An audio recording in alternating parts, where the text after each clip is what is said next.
দেখো আমাদের বাড়িতে পুঁই শাক, তারপরে লাউয়ের দানা, এগুলো সব মানে কি বলো তো, এগুলো সব দানা রাখি।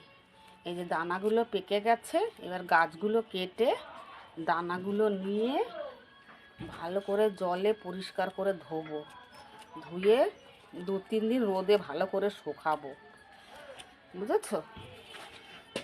এই দেখো সব দানা হয়েছে, দানাগুলো ছাড়িয়ে ছাড়িয়ে নিচ্ছি, জানো?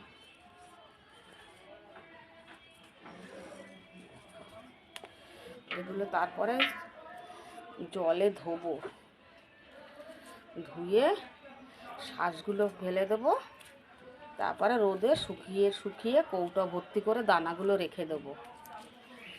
আর ওই পাশের বাড়িতে কাকিমা কটা চেয়েছে, ওদের কটা দেব।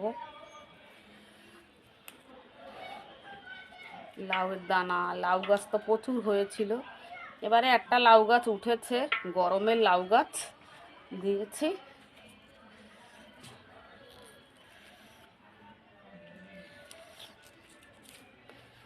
কাজ থেকে এসে এই কাজটা করছি, নাহলে সব দানা পেকে পেকে সব সব নিচে পড়ে যাচ্ছে, সব দানা পেকে পেকে সব নিচে পড়ে যাচ্ছে। তোমাদের দেখাচ্ছি কতগুলো দানা হয়েছে, দাঁড়াও এটা ছাড়িয়ে নিই। ওই এই দেখো, এই দেখো কতগুলো দানা হয়েছে, দেখেছো? এই দেখো, এই দেখো।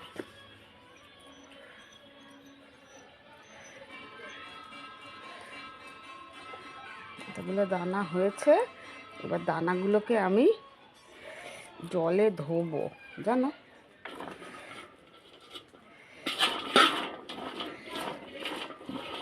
জলে ধুয়ে এটার মধ্যেই শুকা দেবো। চলো আমি তাহলে এগুলো জলে ধুয়ে নিই।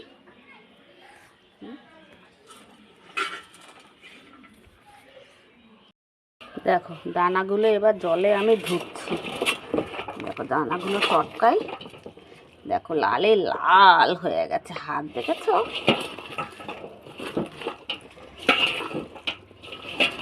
অনেকে পুঁই শাকের এরকম পাকা দানা খায়, রান্না করে খায়, জুসটা বের করে নেয়, নিয়ে চাটনি ফাটনি করে, বুঝেছো?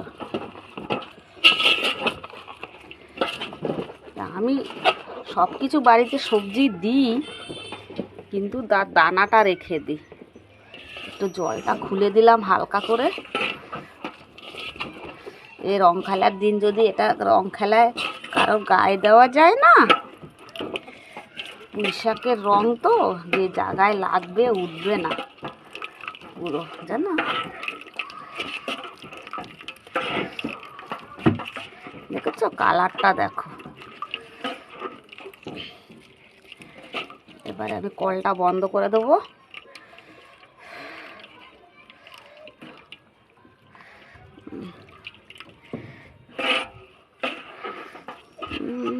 দেখো কি রং বেরিয়েছে, দেখো শুধু।